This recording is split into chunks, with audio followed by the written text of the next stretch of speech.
Hey creative friends, welcome to my channel. And in this video, we're going to do something super cool. I have my sister-in-law, Teri, here. And she and I were talking, there's her hand. We were talking about casseroles, and I was telling her about a casserole that I wanted to do for you guys. And she told me about this one that she does, and at work they love it, and it's super yummy. So I thought, as a treat, we'll have Teri's casserole for you because it sounds awesome, and I think you need to know about it. So Teri will tell us about the ingredients, and then we'll take care of everything and come back and construct it for you, and then it's just good. So go ahead and tell us all about it. Okay. We bought a pan just because we don't have a 9x13. We're in the middle of moving stuff out and stuff like that. So, and I turn up the edges because when it cooks, things kind of fall out, and I like to keep it all in because it's that good. I got two French style green bean bags frozen. I use 2 of those. You thaw them out, cook them. Those go on the bottom. On top of that, we have the chicken, and you can cook it any way you want, but you just need to be able to shred it. That goes over the green beans. These 3, we got sour cream, the cream of chicken soup, and everybody always has one of these in their kitchen cabinet. Yeah. You use just about a whole package. Mix those together, and that's going to go on top of the chicken. And then we do a box of stovetop. You use Pepperidge Farm, whatever you want for stuffing, but you use about half of the water so it doesn't get too mushy.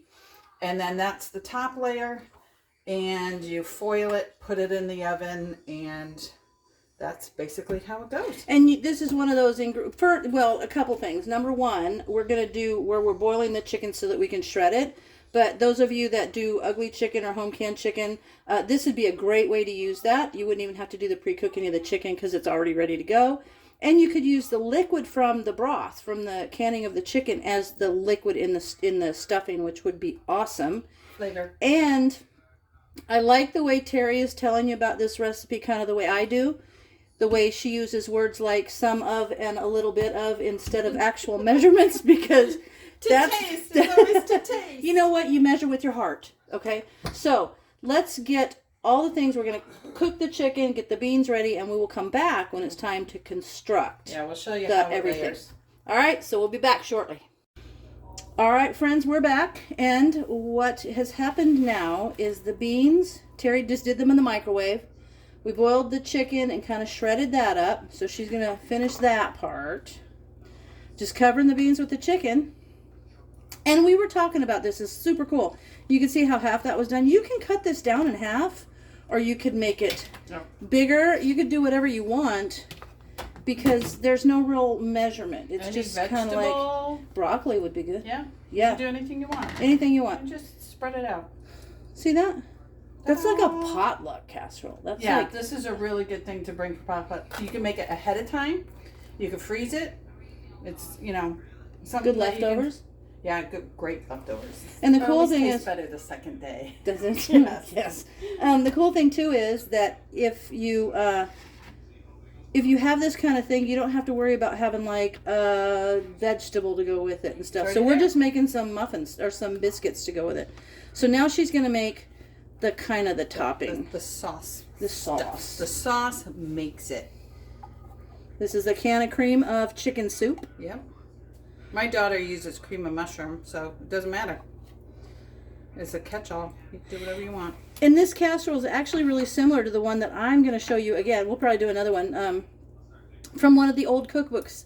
It's so similar to this, but it's like with cream of mushroom and hamburger and different vegetable. But this just kind of, when you do these things, you can kind of play with it and do your own thing. That's what's cool. So this is your onion soup mix. And you can do it to taste if you don't want so much. I'm not an onion person, whatever.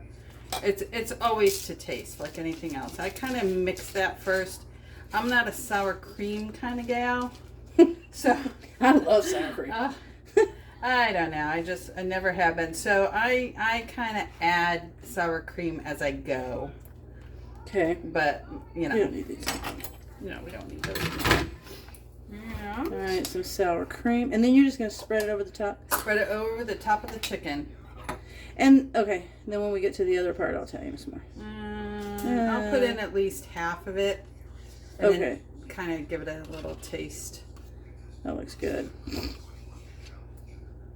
So I always wish that YouTube would come up with a way for people to smell. The onion soup mix smells so good. Yeah, it does. Okay. And you could add, you know, any kind of, if you're someone who likes to spice things up with your own herbs and spices, just whatever. This is kind of like a casserole that you can just have fun with. Adjust any way you want. Yeah. Yeah. And you guys, when you do them, if you make your own version of this, how's that work? Actually, I could use some more sour cream. Uh-oh. If you make your own version of this with different vegetables, different meat or whatever, I would love it if you would let me know in the comments, because if it's something that, these are just fun. So if it's something that you made that's awesome, I would love to give it a try. Because, you know, I like to share these kind of things. How are we doing? She's family. We can do that. Yeah. It's not going to a potluck. It's staying right here. This is dinner. More? I know you like sour cream. Oh, yeah. We like sour cream. Okay. All right. That's it. That's it. For That's me. all we're doing. Okay, fine. That's it for me. Okay. Okay, this is the fun part. Ooh. I just kind Covering of it. glob it. You see, yeah, you're in there. I'm making sure they can see you glob. Glob. You're globbing. Glob. New cooking term. Oh, I like the spatula. It's a nice one. It's a little one. I liked it for the can. Yeah. And, you know, you guys, we're Not making... wasting anything. Nuh-uh. You can't waste the sauce stuff. That is the best part. And when you make it, you'll understand why. It just tastes so good.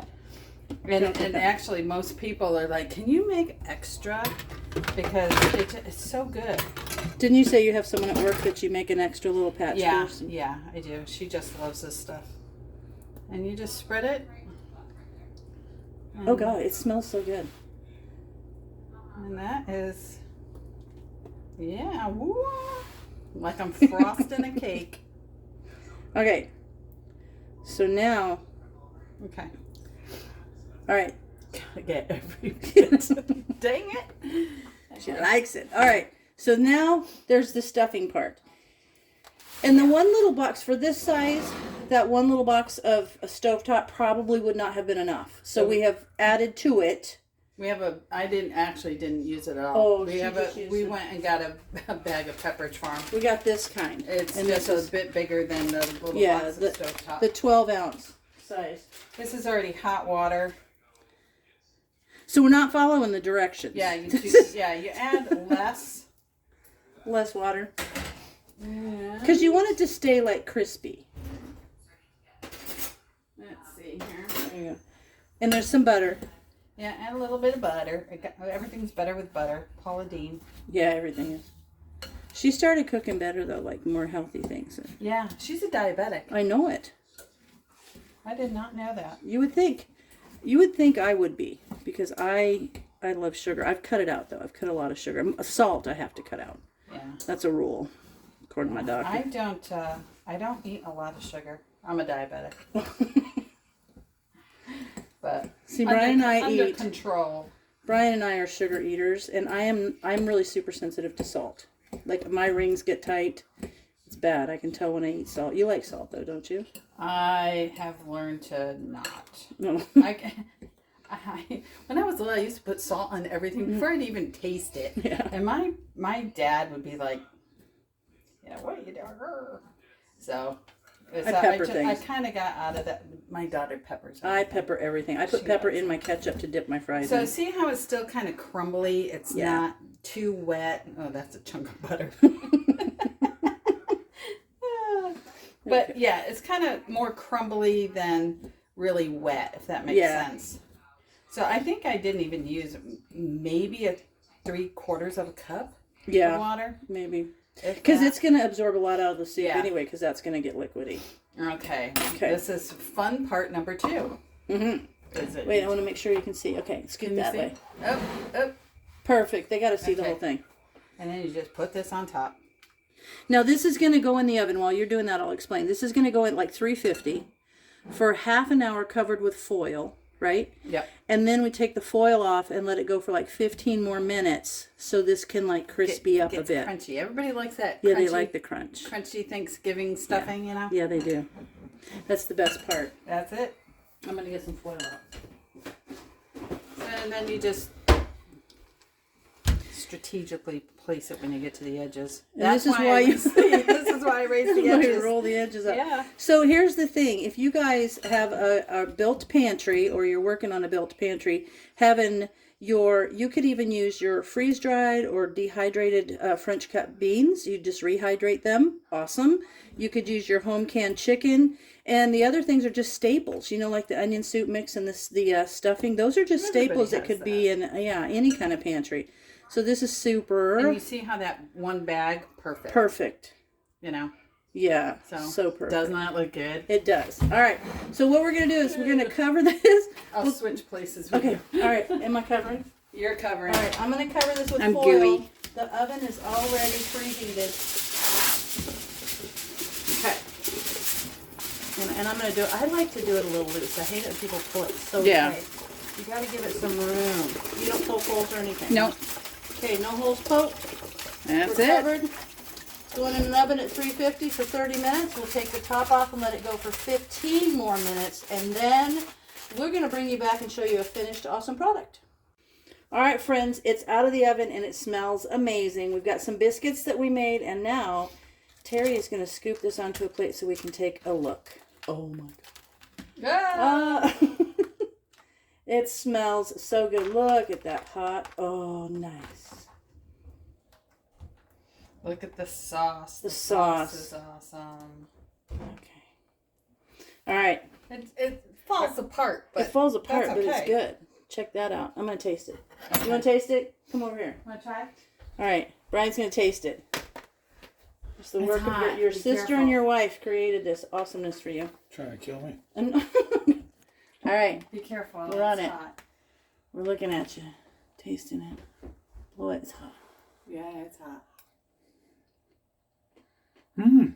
Is it good? Mm-hmm. Mm-hmm. The sauce. The sauce. So, No, all right. it's the crunchies. Oh, it's the crunchies. See? See? Yeah. It's the crunchies. All right, you guys. Yep. So anyway, there it is, as usual. Thanks for watching, and we'll see you in our next video. Bye.